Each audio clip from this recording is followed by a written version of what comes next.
Biha Bounan, défenseur sahraoui des droits humains et membre du bureau de la section de Tantan des collectifs des défenseurs sahraouis des droits humains au Sahara occidental CODESA.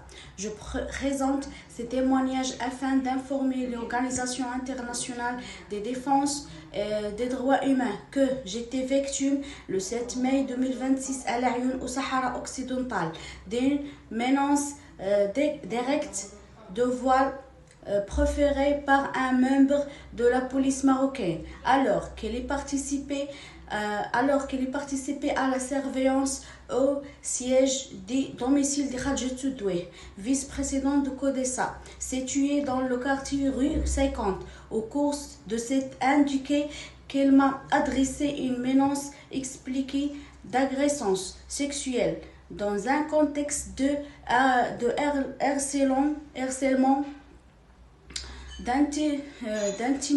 d'intimidation et de représailles contient lié à mon engagement participer par en faveur des droits humains. Outre cette menace de violence sexuelle, je fais également l'objet de campagnes récurrentes de diffamation, de dénigrement et d'atteinte à ma réputation visant à porter atteinte à ma dignité et à ma crédibilité en tant que défenseur des droits humains.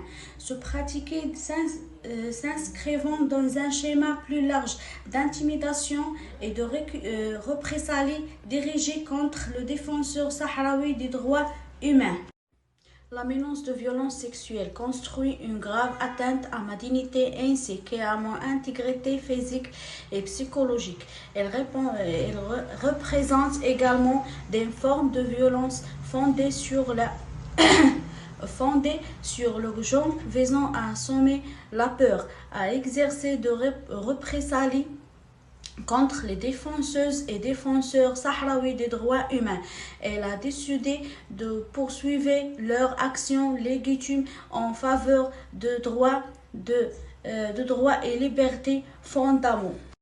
Cette menace a eu de profondes répercussions psychologiques sur moi et contient de susciter une inquiétude constante pour ma sécurité et mon intégrité. J'appelle par conséquent les organisations internationales et les mécanismes compétents des Nations Unies à intervenir à toute urgence afin de garantir ma protection.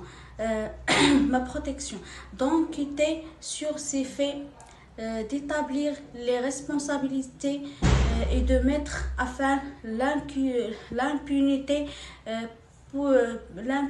qui favorise la répétition de telles violences des droits humains.